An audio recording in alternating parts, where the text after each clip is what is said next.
Is there any month that holds more emotion than the month of December? Joy, grief, anticipation, exhaustion, gratitude, longing, sometimes all in the same afternoon.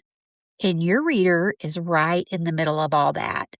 And while the world is telling her to be merry and bright, she might be thinking, how am I even going to make it to Christmas in one piece? And if you're just jumping in, we're in our 3-part series, Get Inside Your Readers' Heads, and this is the Q4 edition. And we're learning to read the room with our podcast content this quarter as a host and guest. And listen, if you're thinking, wait, why are we talking about December? It's because it's never too early to start planning ahead, even just jotting down some ideas for when you get around to working on December's content is a head start. And before we dive in, if you're multitasking, just remember to come back and grab the Q4 content planning guide linked in the show notes. And it walks you through all 3 months with talking points from this episode, plus prompts you can use with AI to help with marketing ideas so you're not starting from scratch.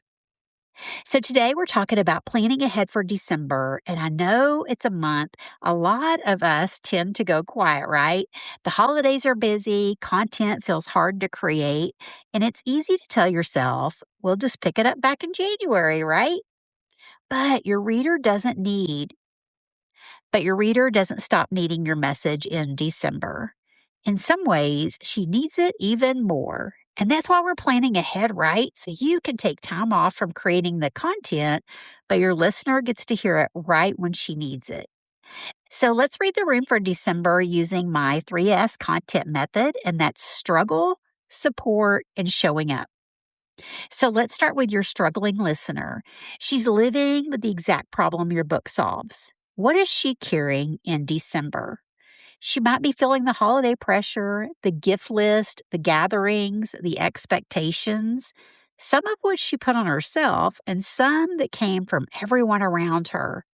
She wants to do it well, and she's just not sure she has enough left to pull it off. And for some of your readers, December brings a similar grief as November. There's a chair that's empty this year at the holiday table, the relationship that didn't make it, the dream that didn't come true, and the year that's closing out. And some of your readers may be the ones that are already thinking beyond the holidays and buying their shiny new 2027 planner. Think about even what she's carrying and how your message can be the thing that helps her through to January when she gets to work on those new goals. Now, let's talk about your supporting listener. This listener isn't carrying this struggle herself today, but she loves someone who is. She's watching them head into the holidays depleted or grieving or overwhelmed.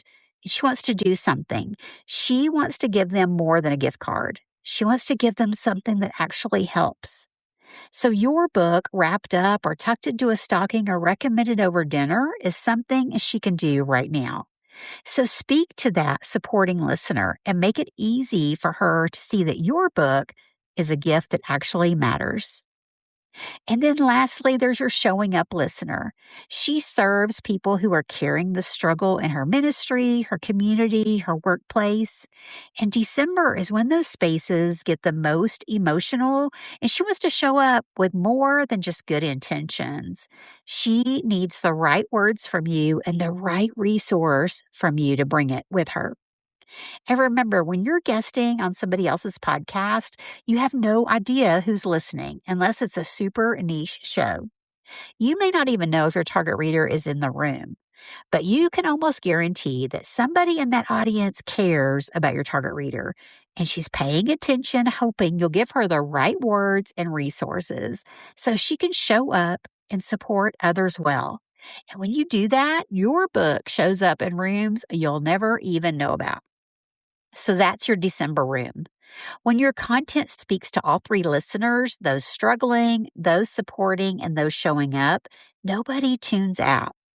So let's talk about now how you can create content for this. And it's the same 4 options as October and November. And I want you to pick the one that fits where you are right now. Because remember, you know your readers best, and these are just ideas.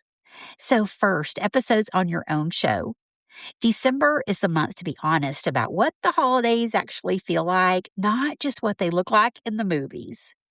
Episodes about grief and holidays, about giving yourself grace at the end of a hard year, about what it means to hope again when you're tired.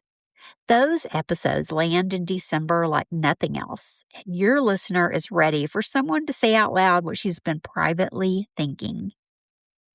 Second idea is a pop up bonus episode. So, on your own show, a short 3 to 5 minute episode in December can feel like the best gift you can give your audience all year because it's something warm and real that says, I see you in this season and I'm not going anywhere. I'm here to support you.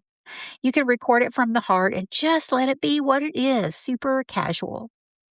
Then, third idea is guesting on somebody else's show. And that's where the support and showing up listeners are doing some of your most important work for you. When you're on someone else's platform, you speak to what people carry in December, regardless of their specific situation. The weight of a year ending, the longing for things to be different, the grace it takes to start over again in January. Those themes connect with everybody in the room and they make this support and showing up listeners want to pass your message along. So imagine your listeners texting a link to your episode directly to your target reader and she's saying, you need to hear this today. And if you're ready to focus on podcast guesting this fall, I want to invite you to join the club. It's my new membership launching next week to help women market their Christian nonfiction books on podcast. And I'm so excited, and I'll share more about it next week. And then lastly, you can also use a short stack podcast as your call to action when you guest. So December is actually a wonderful month to promote a short stack because people are traveling, they're waiting in lines, they're wrapping gifts, or driving to see family. There's more on the go listening in December than almost any other month.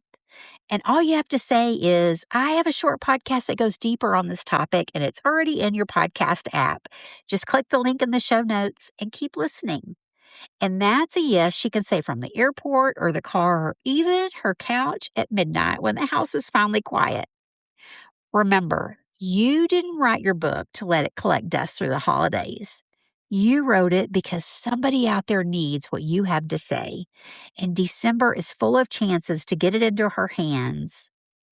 And that's why we're planning ahead, because when you show up for your reader while everybody else goes quiet, she's going to notice and she's going to remember you when she's ready to take that next step. And that's what God's calling us to, right? To help his people, right? Especially his girls like us. So keep showing up, keep planning ahead. Believe me, she's listening and she notices. Thanks for tuning into Book Marketing Mania today. And as always, I'll be there for you next episode to help you reach and serve your readers one podcast at a time. See you then.